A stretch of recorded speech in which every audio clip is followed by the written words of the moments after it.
Assalamualaikum warahmatullahi wabarakatuh.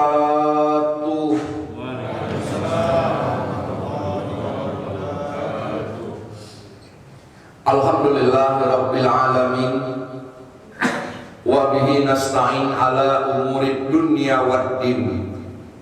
Arsala rasulahum basiran wa nadhiran wa da'iyan ilallah bi'idhnihi wa sirajan munira. Ashhadu an la ilaha illallah wahdahu la syarikalah wa ashhadu anna Muhammad abduhu wa rasuluhu alladzi la nabiyya ba'da. Allahumma shalli wa sallim wa barik ala sayyidina Muhammad wa ala alihi wa ashabihi ajma'in. Wa qala Allah ta'ala fi kitabihil karim, a'udzu billahi minas syaitonir rajim. Bismillahirrahmanirrahim. Ya ayyuhalladzina amanu taqullaha haqqa tuqatih wa la tamutunna illa wa antum muslimun. Shadaqallahul azim.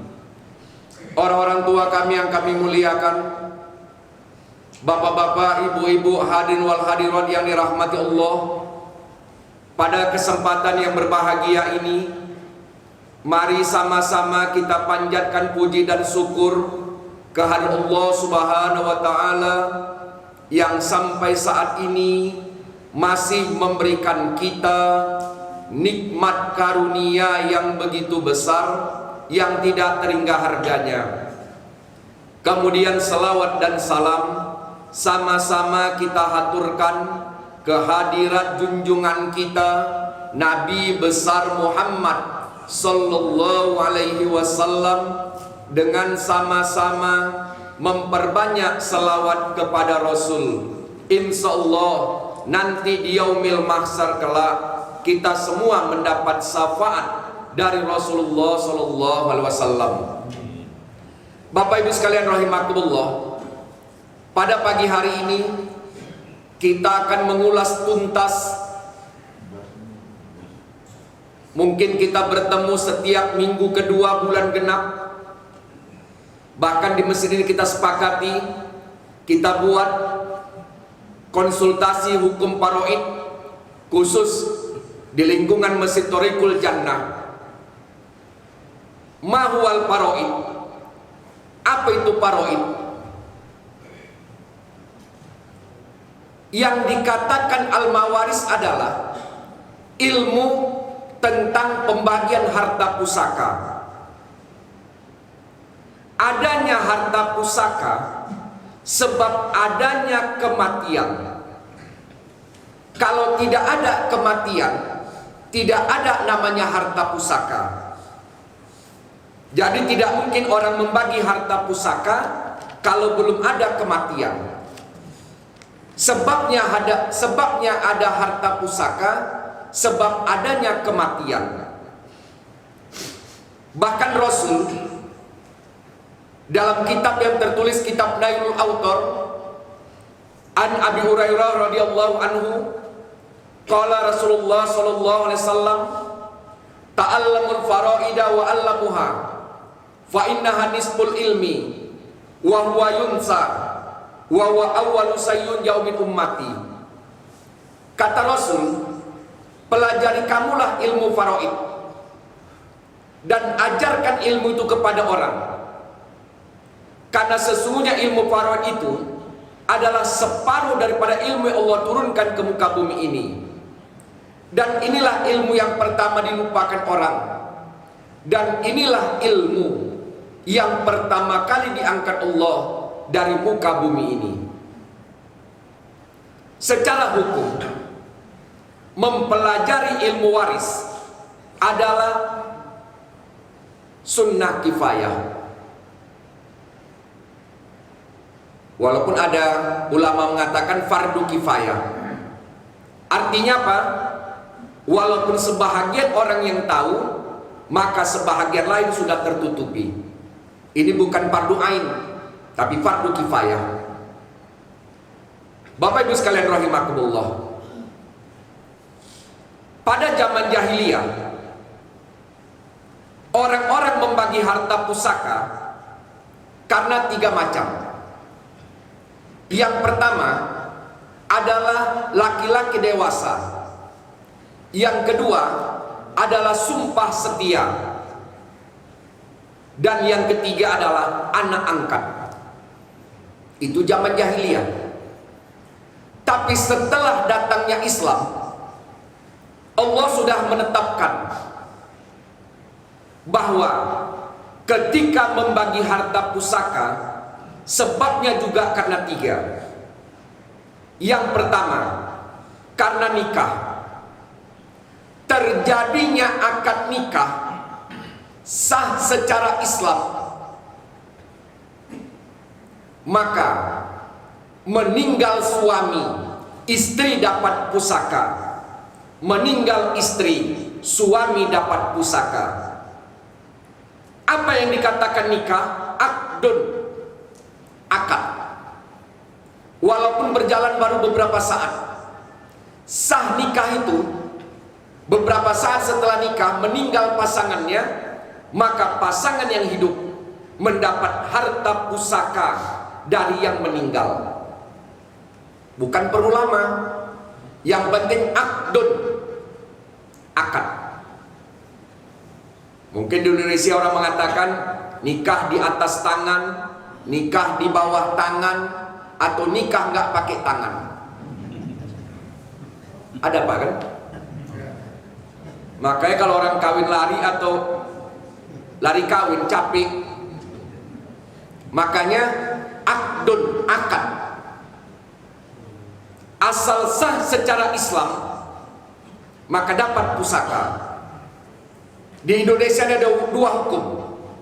Pertama, hukumiyah, hukum negara, hukum pemerintah. Yang kedua, diniyah, hukum agama. Apa bedanya?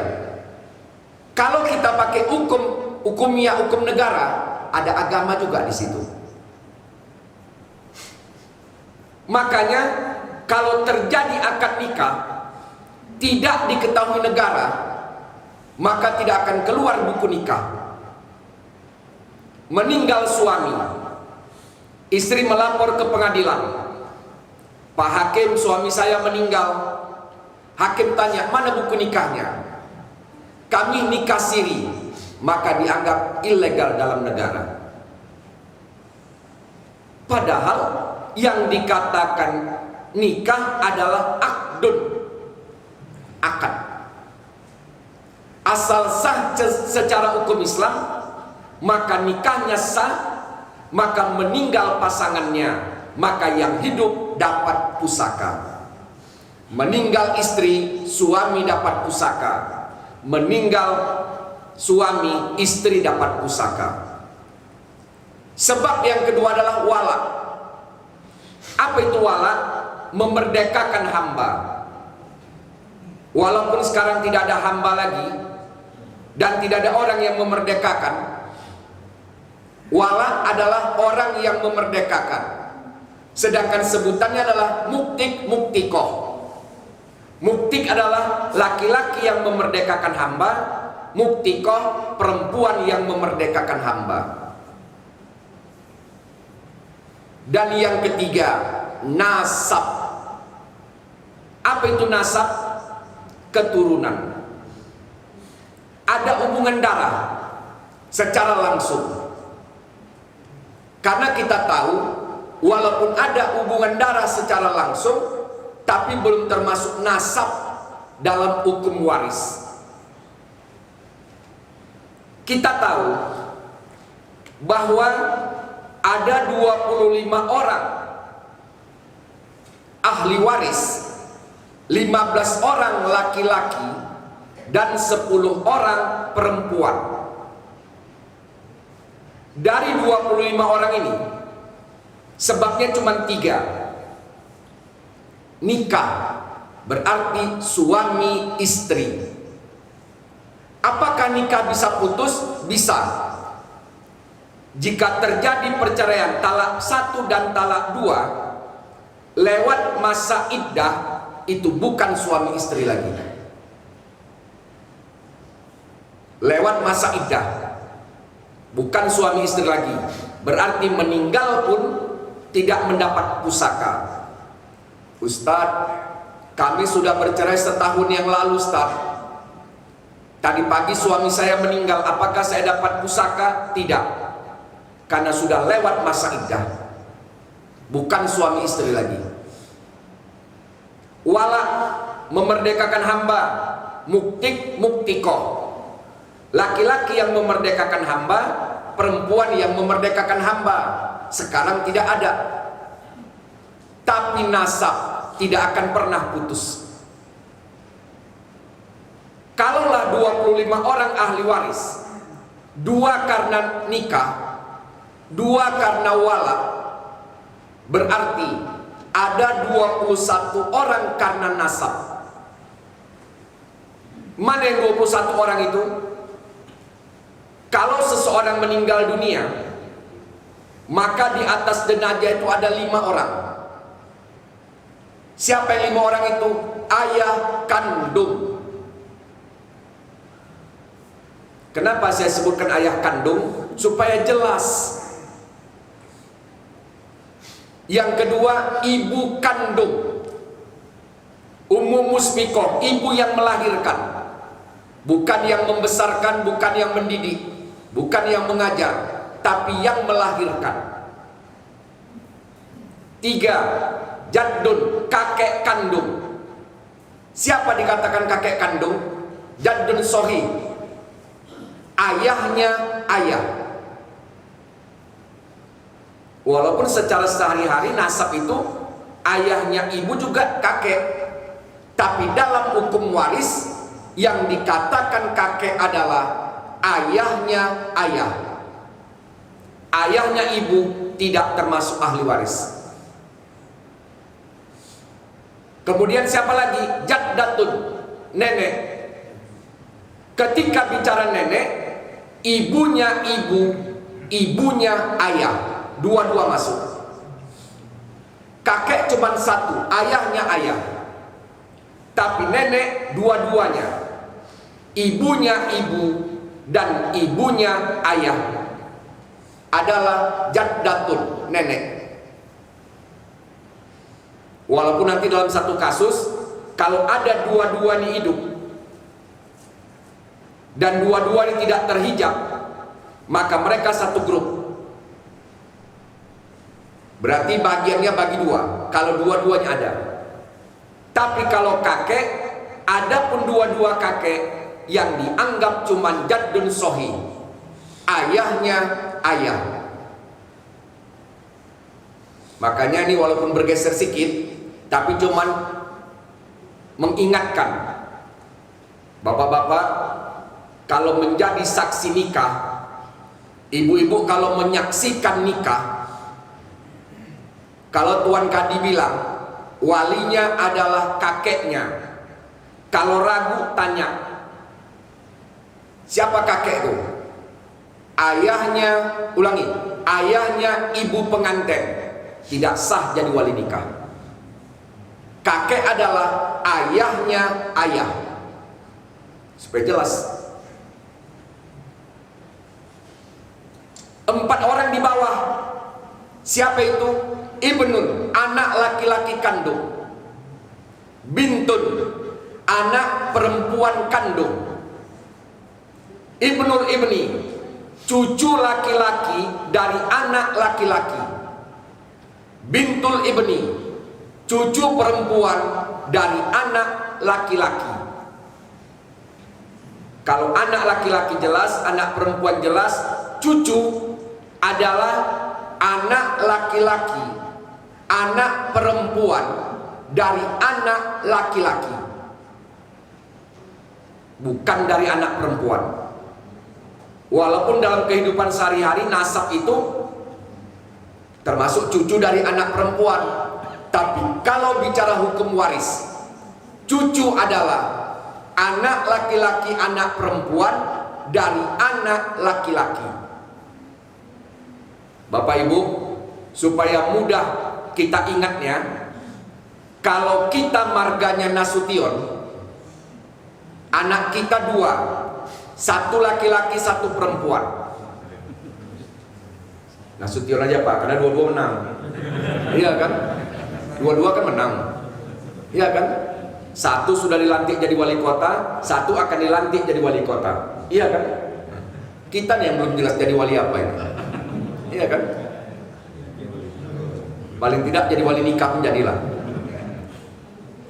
Kalau kita margai Nasution, maka anak laki-laki kita Nasution, anak perempuan kita juga marga Nasution. Ketika anak laki-laki kita menikah, punya anak, berarti cucu kita, marganya ikut kita. Mau cucu laki-laki, cucu perempuan, tapi dari anak laki-laki, marganya dari kita. Tapi kalau anak perempuan nikah, marganya putus. Kan gitu Pak kan? Ikut marga suaminya. Jadi yang dikatakan cucu adalah anak laki-laki, anak perempuan dari anak laki-laki. Itulah dikatakan cucu. 5 di atas, 4 di bawah. Sebelah kanan ada 8 orang. Siapa itu? Saudara laki-laki kandung, saudara perempuan kandung, saudara laki-laki seayah, saudara perempuan seayah, saudara laki-laki seibu, saudara perempuan seibu. Udah 6. Mana 2 lagi? Ibnu Ahus Sakik, anak laki-laki dari saudara kandung kita laki-laki. Ibnu Ahul Ab, anak laki-laki dari saudara laki-laki seayah. Contoh, seorang ayah kita berkeluarga 10 orang. Ayah kita berkeluarga 10 orang, 3 laki-laki dan 7 perempuan. Saudara kandung ayah kita. Ayah kita nomor 1, nomor 2 sampai nomor 8 perempuan, 9 dan 10 laki-laki. Contoh, Allah takdirkan nomor 2 sampai nomor 10 meninggal. Ayah kita anak pertama tapi meninggal terakhir. Kalau ini kasus biar aja. Bagi pusaka, siapa yang ada? Yang ada cuman istri 1, anak perempuan 2. Saudara kandung tidak ada karena sudah meninggal semuanya. Kawaidnya berhak dapat pusaka dia hidup ketika yang punya harta meninggal dunia. Istri 1, anak perempuan 2. Walaupun pada lanjutan akan datang kita bahas bagian. Anak perempuan tidak bisa mengasobahkan dirinya, tidak bisa menghabiskan harta. Jadi kemana sisanya? Untuk kemanakan laki-laki dari saudara kandung laki-laki. Berarti anak laki-laki dari nomor 9 dan anak laki-laki dari nomor 10. Jadi anak laki-laki dari saudara perempuan tidak termasuk ahli waris. Nanti akan datang kalau kita jumpa, kita bahas Jawil Arham, udah lain babnya. Jawil Arham itu tidak termasuk yang 21 orang nasab ini.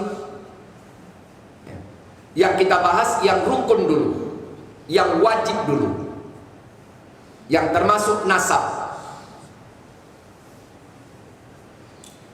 5 di atas, 4 di bawah, 8 di kanan.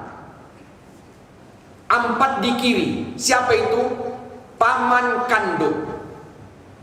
Siapa paman kandung? Saudara kandung ayah kita yang laki-laki, bukan saudara ibu, tapi saudara kandung ayah kita. Itulah dikatakan paman. mau abangnya, mau adiknya, itulah katakan paman. Ammun, ain, paman kandung. Ammulil ab, paman seayah. Ibnu ammu sakit, anak laki-laki paman kandung. Ibnu ammulil ab, anak laki-laki paman seayah. Bapak Ibu sekalian, itulah 21 orang. Itulah 21 orang. Kita contohkan, hari ini kita nggak pakai papan tulis, tapi ilustrasi aja. Contoh. Kita geser sedikit, kita munakahat, nanti kita masuk ke al-mawaris lagi. Si Ahmad dan si Muhammad, saudara kandung satu ayah satu ibu. Si Ahmad dan si Muhammad, saudara kandung satu ayah satu ibu. Si Ahmad punya anak namanya Ali, laki-laki, Ali namanya. Si Muhammad punya anak perempuan namanya Fatimah.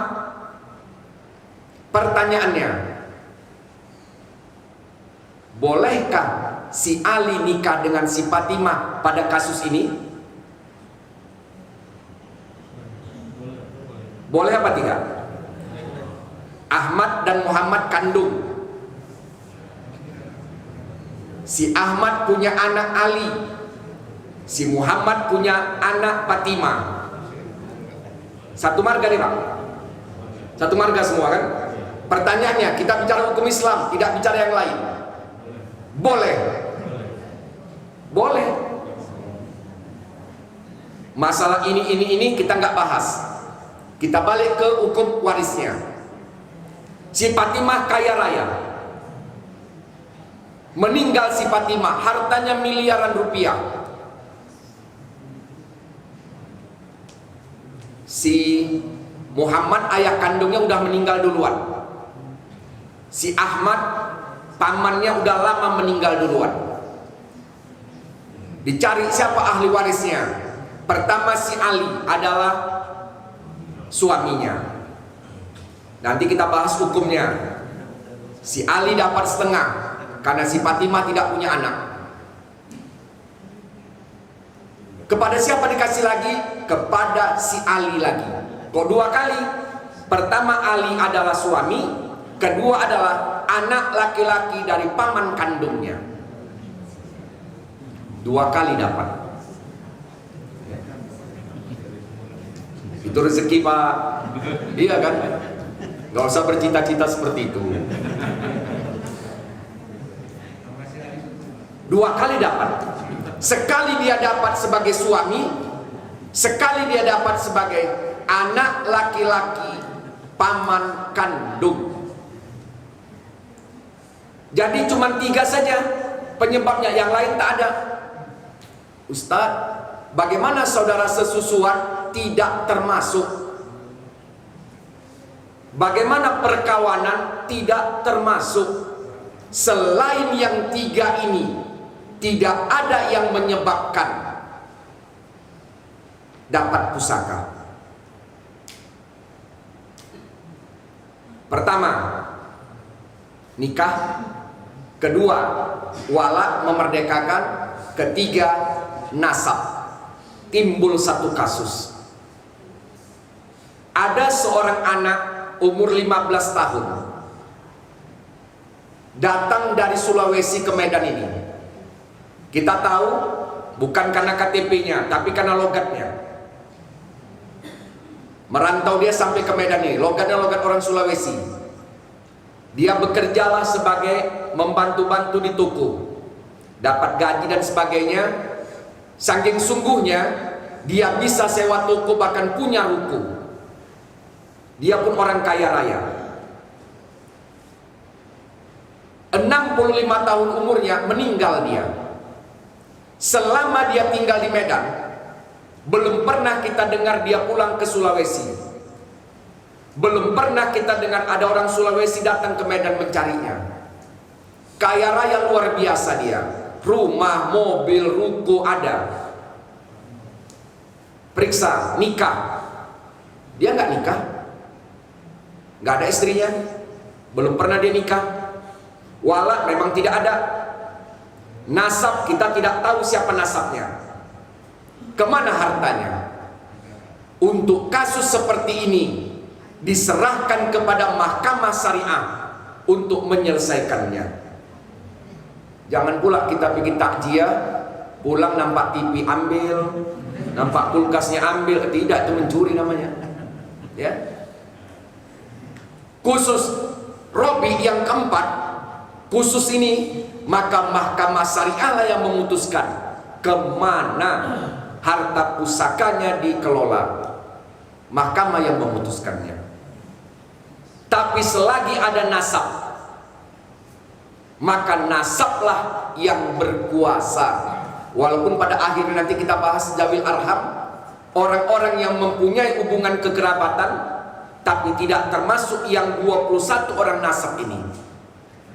Bapak Ibu sekalian rahimakumullah. Tapi begitu pun, walaupun dia termasuk orang yang berhak terima warisan karena 3 sebab tadi, tapi dia bisa terhalang karena 3 sebab.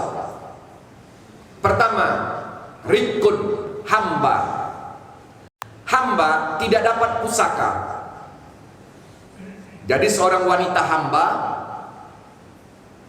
melahirkan anak, maka anaknya otomatis hamba. Maknya dimerdekakan, emaknya yang merdeka, anaknya belum, tetap hamba. Maka sekarang tidak ada lagi hamba.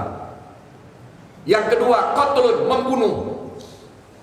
Membunuh secara langsung atau secara tidak langsung, maka tidak mendapat pusaka.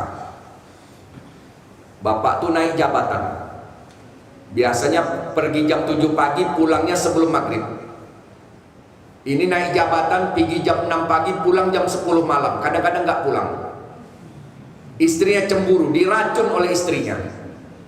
Mati suaminya, ketahuan, maka istrinya tidak dapat pusaka. Atau tidak langsung, tangan orang lain yang membunuh, tapi atas perintah dia, juga tidak termasuk dapat pusaka, walaupun dia ahli waris. Qatlun, membunuh. Dan yang ketiga, wahtilafuddin, berbeda agama. Kata Rasul, orang Islam tidak mempusakai dari orang kafir, dan orang kafir tidak mendapat pusaka dari orang Islam. Contoh, 2020 seorang ayah punya 3 orang anak laki-laki, 3 orang anak perempuannya. Seorang ayah punya 3 orang anak perempuannya. Di awal 2020, anak paling kecil yang perempuan nikah dengan orang kafir, pindah agama. Bapaknya begitu mendengar terkejut, kena serangan jantung, 3 hari di rumah sakit, meninggal dunia. Meninggal bapaknya, anaknya tinggal 2 orang saja. Tapi 3 tidak. Yang 1 tidak dianggap karena sudah pindah agama. Rasul dengan tegas mengatakan, orang Islam tidak mendapat pusaka dari orang kafir, dan orang kafir tidak mendapat pusaka dari orang Islam. Bapak Ibu sekalian, kalau bicara ibadah, maka ibadah itu ada rukunnya. Ketika bicara waris, ada 3 rukunnya. Yang pertama, al-muwaris. Jelas ada orang yang meninggal dunia. Maka kalau ada anak-anak minta pusaka sementara ayah emaknya masih hidup, itu anak durhaka itu. Kenapa minta bagi pusaka sementara ayah emaknya masih hidup? Karena rukunnya belum terpenuhi. Rukun pertama, al-muwaris. Ada orang yang meninggal dunia. Makanya kata Rasul, bagilah pusaka secepat mungkin. Imam Syafi'i dalam kitab fikih Syafi'i mengatakan, jangan lebih dari 40 hari. Apanya? Minimal ketentuannya. Yang kedua, al-waris, ahli waris. Yang pertama jelas ada yang meninggal, yang kedua jelas ada ahli warisnya. Yang ketiga, al-maurus. Ini yang paling penting. Apa itu? Ada harta yang ditinggalkan. Yang meninggal jelas, ahli waris jelas, harta tak jelas. Apa yang mau dibagi? Ustadz, ayah saya meninggal Ustadz, meninggalkan 3 rumah sewa. Alhamdulillah. Enggak Ustadz, 3 kali nyewa. Itu rumah orang. Enggak mungkin dibagi-bagi hak orang. Maka rukunnya adalah pertama, jelas ada yang meninggal. Kedua, ada ahli waris. Dan yang ketiga, ada harta yang ditinggalkan. Akhirnya, billahi taufiq wal hidayah. Assalamualaikum warahmatullahi wabarakatuh.